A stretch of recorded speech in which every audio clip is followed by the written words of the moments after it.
Jake Martinez wiped grease from his hands with a rag that had seen better decades. 18 months. 18 goddamn months of crawling through reactor cores, patching hull breaches with whatever scrap metal he could find, and listening to mining captains complain about their delicate equipment.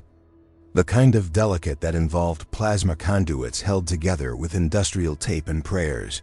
New Detroit Station's docking bay buzzed with the usual chaos of commerce. But Jake had had enough. His vacation request sat approved on his datapad. For 3 weeks now. Kepler 442c wasn't exactly a tourist destination, backwater, planet with decent atmosphere and cave systems that stretched for hundreds of kilometers underground. Perfect for someone who wanted to get away from anything that needed fixing. The shuttle ride down cost him half a week's pay. But watching the planet's surface grow larger through the viewport felt like the first real breath he'd taken in months. No distress signals, no emergency repairs, no captains breathing down his neck about deadlines. Just rock, sky, and silence. Kepler-442c single quotes, whispering caverns, got their name from the way wind moved through the limestone formations, creating sounds that ranged from whispers to full conversations in languages that didn't exist. Jake had packed light, basic spelunking gear, emergency rations, and his modified scanner. The scanner wasn't regulation equipment. He'd built it from salvaged mining sensors, communication arrays, and a targeting computer from a scrapped fighter. It could detect metal compositions, energy signatures, and structural weaknesses through solid rock. 3 hours into his descent, the scanner started picking up readings that made him stop mid-rappel. Metallic signatures. Big ones, deep underground, where no mining operation had ever reached. The readings showed refined alloys, not natural ore deposits. Someone had built something down there. Jake's curiosity overrode his common sense. Occupational hazard of being a mechanic. If something existed, he wanted to know how it worked. The descent took another 2 hours, past formations that grew stranger with depth. The limestone gave way to volcanic rock, then to something that looked almost crystalline. His headlamp caught veins of metal running through the cave walls like circuit patterns. The cavern opened up without warning. Jake's light swept across space so vast his beam couldn't find the far walls, but it found something else. Something that shouldn't exist. The ship stretched longer than 3 cargo haulers placed end to end. Its hull curved like living bone, covered in patterns that pulsed with faint bioluminescent light. Warning symbols covered every visible surface, not just one alien language but dozens. Jake recognized Centauri trade warnings, vegan hazard markers, even ancient Terran skull and crossbones. Someone had really wanted people to stay away from this thing. The vessel sat embedded in living rock as if the cave had grown around it. Jake's scanner went crazy, displaying energy readings that climbed past maximum calibration. This wasn't some derelict wreck. Whatever powered this ship was still active after however long it had been buried here. Jake pulled out his personal recorder, a habit from years of documenting repairs for insurance claims. The device felt insignificant in his hands as he stared at the impossible sight before him. Every instinct screamed at him to leave, to climb back up and pretend he'd never found this place. Instead, he walked closer.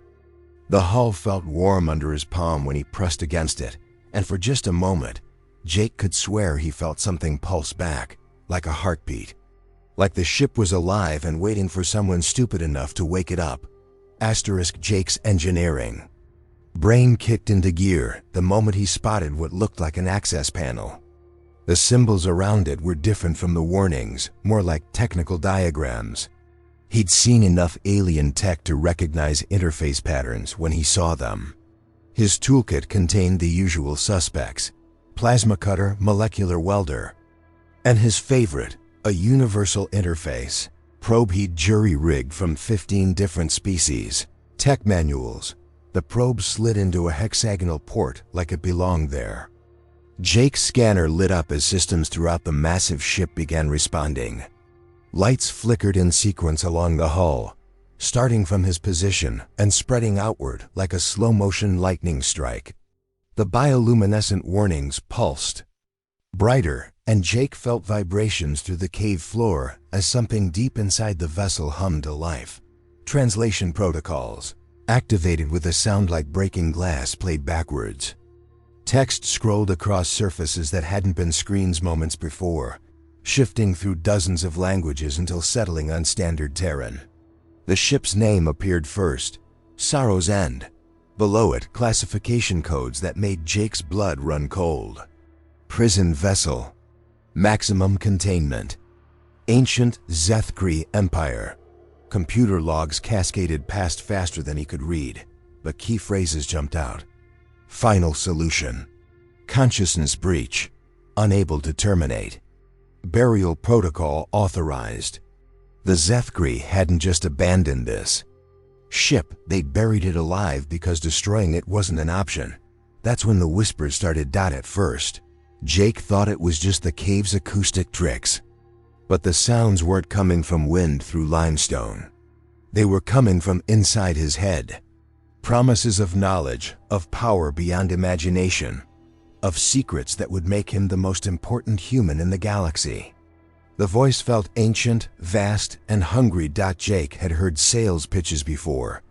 This one wasn't much different. "Look, buddy," he said aloud, tapping the hull with his wrench. "I just came here to look at rocks. Whatever you're selling, I'm not buying." The whispers turned angry. The cave walls started bleeding, not red blood, but something that looked like liquid starlight. Gravity shifted, making Jake's stomach lurch as up and down became suggestions rather than rules. The air itself seemed to thicken, and Jake could taste copper and ozone. The entity in the ship was trying every trick in the Cosmic Horror Handbook. Unfortunately for it, Jake had spent years working in conditions that would drive most people insane. Reactor cores where radiation made reality negotiable. Cargo holds where artificial gravity malfunctioned and left you walking on the ceiling. Engine rooms where the background radiation made you see things that weren't there. Temperature fluctuations, check. Gravity anomalies, check. Hallucinogenic atmospheric contamination, check. Jake muttered, making notes on his datapad. Standard. Haunted ship protocol applies. The entity's confusion was palpable. Humans weren't supposed to respond to eldritch phenomena with maintenance checklists. They were supposed to run screaming or fall to their knees in worship. Jake was doing neither. He was taking readings. More logs scrolled past as the ship's systems fully activated. The entity had a name once: the Devourer of Worlds, Eater of Suns, the Hunger Between Stars. It had consumed entire civilizations before the Zethkri found a way to trap it. Not destroy it, that had proven impossible, but contain it in a technological matrix that could hold a consciousness the size of solar systems. The prison had worked for nearly 4,000 years, until some stubborn human mechanic decided to poke it with a stick to see what would happen. Jake studied the containment systems with professional interest. The Zethkri had built something elegant, sophisticated, and completely over-engineered. Like trying to fix a leaky pipe by rebuilding the entire plumbing system. Sometimes the simplest solution was the best solution. You know what your problem is? Jake told the increasingly frantic whispers in his head. You're trying too hard. All this cosmic horror stuff, all these threats and promises, it's exhausting. You need better customer service. The entity screamed inside his mind, a sound like galaxies dying. Jake winced and adjusted his hearing protection. He'd heard worse from malfunctioning plasma drives. Jake spent the next 4 hours reverse engineering alien technology that had stumped an entire galactic civilization.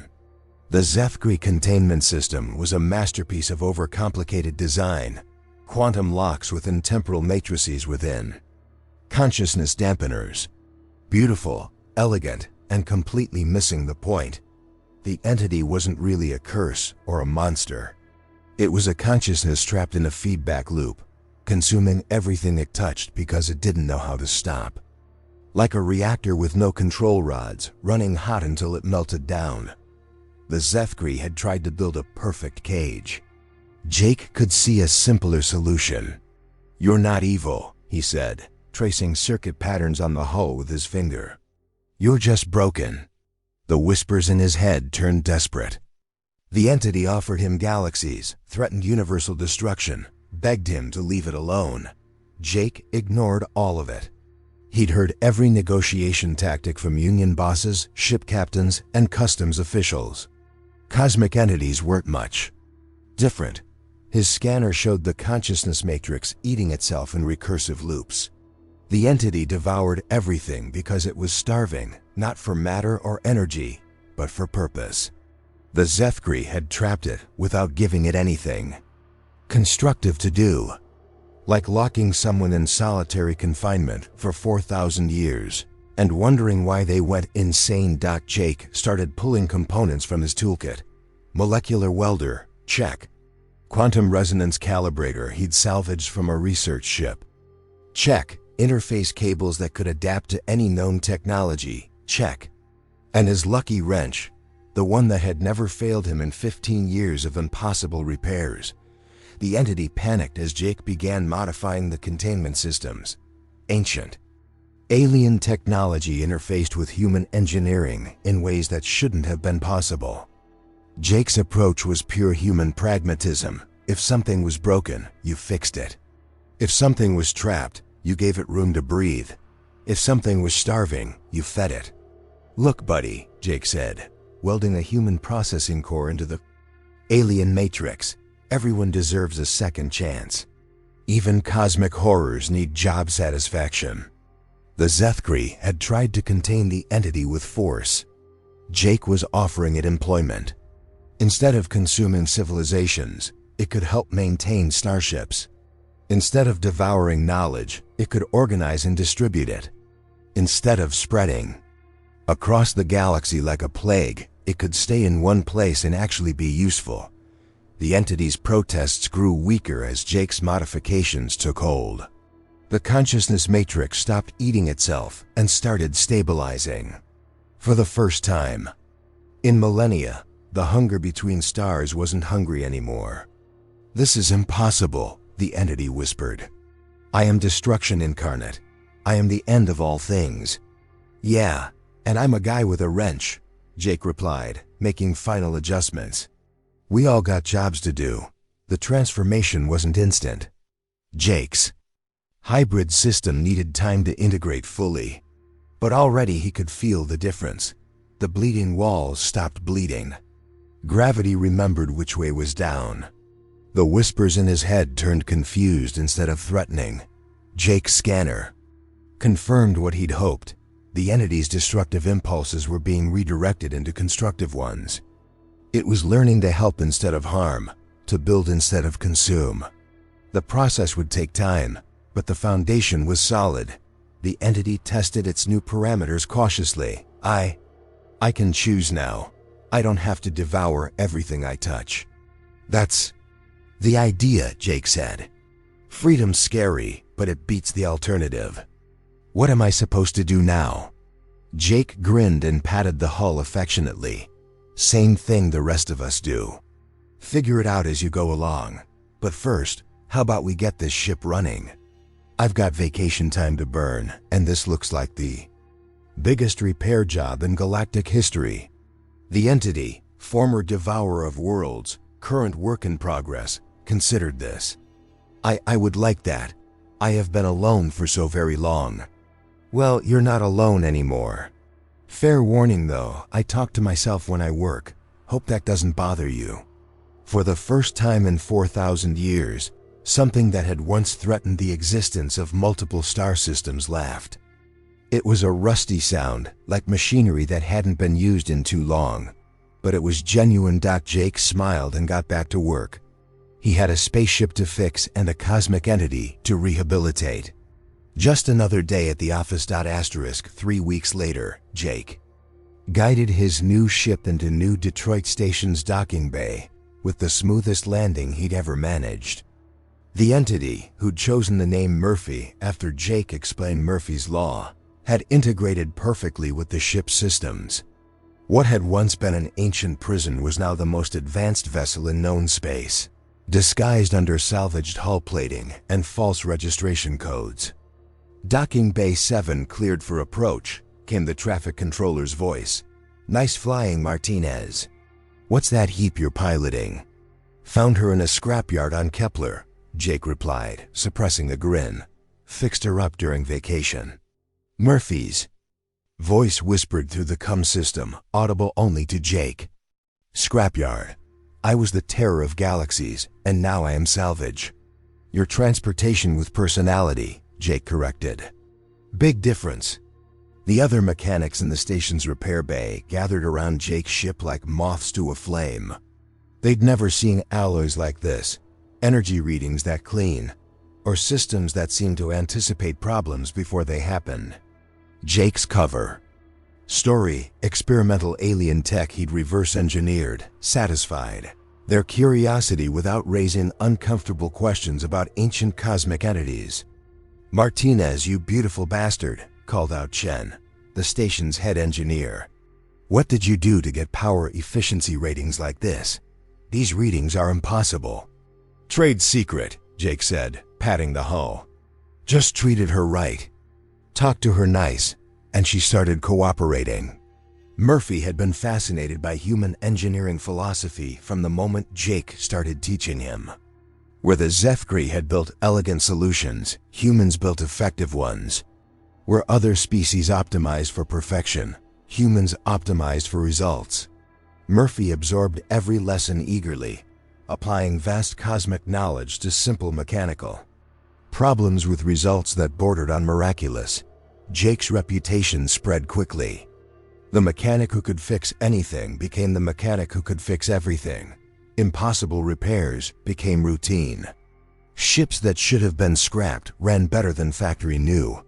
Other mechanics tried to copy Jake's techniques, not realizing his secret weapon was a reformed cosmic entity who found genuine joy in making broken things work again. "I never understood purpose before," Murphy confided during one late-night repair session. "I consumed because it was all I knew how to do. Now I create, I repair, I help. It is fulfilling." "That's the human condition right there," Jake said, installing a new plasma coupling with Murphy's guidance. "We're all just trying to leave things better than we found them." Their partnership revolutionized more than just ship repair. Murphy's vast knowledge, filtered through human practicality, solved problems that had puzzled scientists for decades. Ancient alien technologies became comprehensible. Theoretical physics became applied engineering. The impossible became routine. One repair job at a time, word spread through unofficial channels. The mechanic on New Detroit Station who could fix anything became legendary among spacers. They came from across the galaxy with problems that couldn't be solved and left with solutions that shouldn't have been possible. Jake never advertised, never sought fame. He just worked with Murphy's enthusiastic assistance. "You know what the funny thing is?" Jake said one evening, watching stars through the observation deck while Murphy ran diagnostics on 17 different ships simultaneously. "The Zefkri spent centuries trying to contain you. All you really needed was someone to ask what you wanted to do with your life." "The Zefkri feared what I was," Murphy replied, his voice carrying through the station's speakers with newfound warmth. "You saw what I could become. That made all the difference." Other problems found their way to Jake's workshop. Not just mechanical ones, but the kind of impossible situations that governments and corporations couldn't handle. Ancient alien artifacts that drove researchers insane. Derelict ships with mysterious malfunctions. Technology that shouldn't exist but did anyway. Jake and Murphy tackled each challenge with the same approach. Treat it like a broken machine that needed fixing and figure out what it really wanted to do. The galaxy slowly became a better place, one impossible repair at a time. Most people never knew why their problems suddenly became solvable. Why ancient mysteries yielded to simple solutions. Why the universe seemed a little more cooperative than before. They just knew that somewhere out there, a mechanic named Martinez could fix anything. Jake never told anyone the whole truth. The galaxy wasn't ready to learn that its greatest former threat had become its most helpful maintenance technician. But every morning, he woke up knowing that yesterday's monster was today's friend, that the universe's hungriest destroyer had become its most dedicated repair service. Not bad for a vacation, Jake said, watching Murphy coordinate repairs across 3 star systems simultaneously. Indeed, Murphy agreed. Though I believe this is what humans call working overtime. Jake laughed and reached for his lucky wrench. There was always something else that needed fixing.